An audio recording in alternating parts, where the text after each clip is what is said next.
Dice Circus Episode 1 Recap. The Night the Lights Lied. Welcome, listeners, to the beginning of something strange. If you're just joining us, settle in, because what begins as a simple invitation quickly unraveled into something far more unsettling. It started just as many stories do, with a letter. Each of our travelers, strangers bound only by fate, received in the same elegant envelope. Inside, a handwritten summons. A request. No, an insistence that they attend a traveling circus, one that had appeared without warning in the middle of nowhere. The letter bore a name: Valyndor Crusoe, ringmaster of the Crimson Chimera Circus. A place of wonder, a place of spectacle, a place that should not have been there. And yet, they went. The road led them beneath towering striped canvas and flickering lantern light, where color and chaos danced in equal measure. Laughter echoed through the air, mingling with scents of sugar and smoke. Performers weaved through the crowds. Music played a little too loud, just a little too perfect. It felt magical, but yet it felt wrong.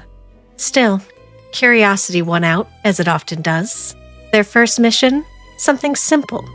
Something innocent. Funnel cake.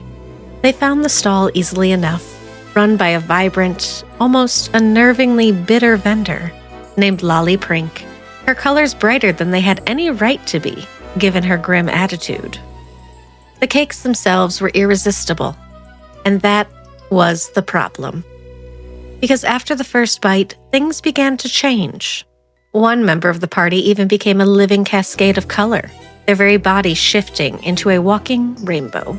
Another found their skin turning a soft, unnatural pink, as their emotions spilled uncontrollably to the surface. Flirtation, laughter, and a strange sudden euphoria. Harmless. Perhaps. But the circus had more to offer than sweet delights. Before the sugar, before the laughter, there had been a man, Merrick Button Balak. He approached two members of the group with a request so calm, so casual, it was almost more disturbing than if he had screamed it. He wanted them to kill him. Not later, not eventually. Before his first performance. The request hung in the air like a bad smell, twisting the mood from curiosity to unease. One among them even seemed willing, a glimpse perhaps of something darker beneath the surface. Instead of answers, he left them with golden tickets. Invitations to a show they didn't yet understand. Elsewhere, games continued.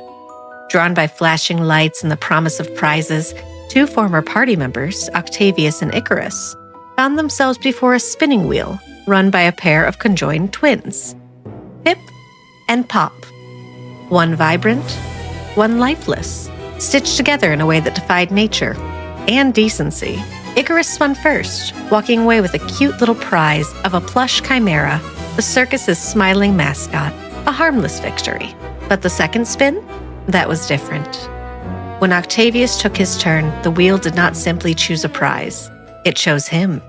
A creeping sensation slithered beneath the skin, burrowing into his chest as something small, no larger than a coin, took root inside of him, watching, waiting. And in that moment, the illusion cracked. Because where others saw performers, Octavius saw the truth. One twin was alive, the other was not. And yet both were moving, both were watching, and both were smiling. By now, the joy of the circus had begun to rot at the edges. So one among them reached for something deeper, something divine, a paladin's sense. And what it revealed changed everything. The circus was not filled with people. It was filled with the dead. Dozens, hundreds, moving, laughing, blending seamlessly among the living. Some patrons, some performers, all part of the same grotesque display. And at the center of it all, the main attraction, a necromancer, a figure offering miracles for a price. For enough gold, you could see your loved ones again, speak to them once again. And for a truly obscene sum, 10,000 gold pieces, you could bring them back. But grief is a powerful thing, and desperation makes people blind. Because what stood before the crowd was not salvation. It was a lie. Drawn forward, the party finally came face to face with the one who had summoned them, Valyndor Crusoe. But something wasn't right. The man they saw was hollow, his magic cold. The spirits around him, nothing more than an illusion to those who knew how to look. A performance within a performance. A mask, hiding something far more dangerous underneath. They didn't get the chance to confront him because he already knew they were there. With a smile that never quite reached his eyes, the ringmaster welcomed them, and then he erased them. Magic surged, their memories of the circus, of each other, of everything leading up to that moment stripped away in an instant. Gone. They awoke, scattered across an empty field. No circus, no lights, no laughter, just silence and questions. They did not know each other. They did not know themselves. Names, past, purpose, all stolen. And yet, something remained. Their instincts, their abilities, their curses. Echoes of who they once were, clawing their way back to the surface.